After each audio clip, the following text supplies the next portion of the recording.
Hey y'all, Irix Guy here. Now the channel's continuing to grow, and so are my video storage demands, and especially since I'm shooting in 4K now, I need more disk space. Now this enclosure is really cool.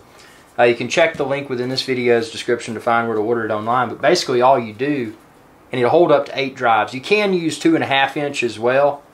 I'm using, obviously I'm using 3.5 inch serial ATA drive, so I'm putting 4 by 4 terabytes in here, so I'm only going to use 4 of the 8 bays.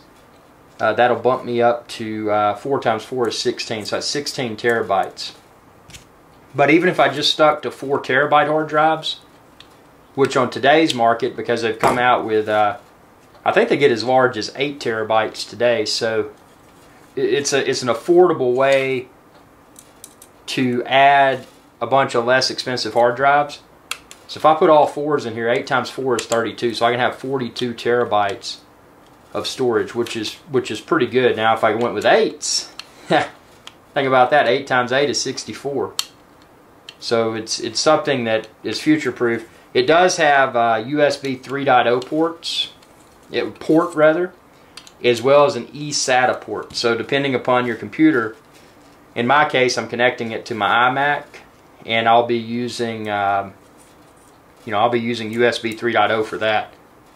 This enclosure, although it's plenty fast for video editing, this enclosure I'm going to use for my time machine backup for my iMac.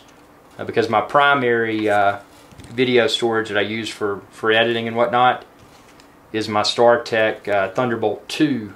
It uses a Thunderbolt 2 connection. And I've got, I've got 4 terabyte hard drives, so 16 terabytes in it. So this is the backup for that. Let's see what's going to happen as I continue to film videos for Irix Guy's Adventure Channel. I'm going to run out of space on my primary enclosure. So what I'm going to do is get the when I do get close to running out of space on it, I'm going to take the four 4 terabyte drives out of it, put them in here, so I'll have at that point I'll have 32 terabytes in this, and then in my primary enclosure I'm going to put 4 8 terabytes to make it 32. So hopefully 32 terabytes will last me for a few more months, because this video, as you know, 4K video is larger than 1080p HD. And when you film as much as I do, it's hard to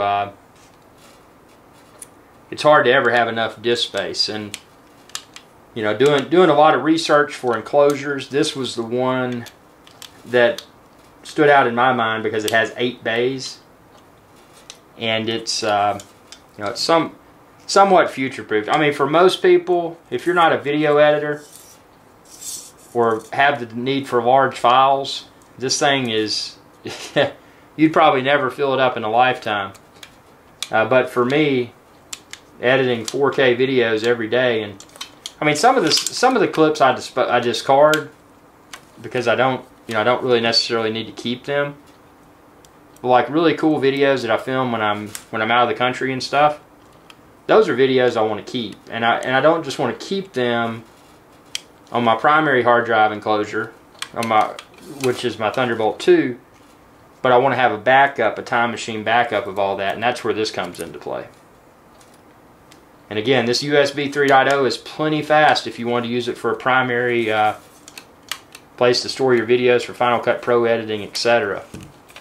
But I'm just using it as my time machine backup. So that's how easy it is. I just installed those drives. I've got room for 4 more if I decide to add them in the future. What's really nice about this enclosure is that on the back you've got as I mentioned previously, you've got USB 3.0. You've also got eSATA, so if you're using a PC or a computer that has eSATA capabilities, you've got that option. And obviously the power plug. Simple design, looks nice, comes with a huge bag of screws. So I'm going to put the unused screws up, because when I do expand the storage capacity of this, I'll need these on hand. But again, check the link within this video's description. You can find where to order it online. It's just a really good affordable 8-bay USB 3.0 or eSATA, however you want to use it. So thanks for watching, and be sure to subscribe. YouTube.com/IrixGuy. And y'all have a good day.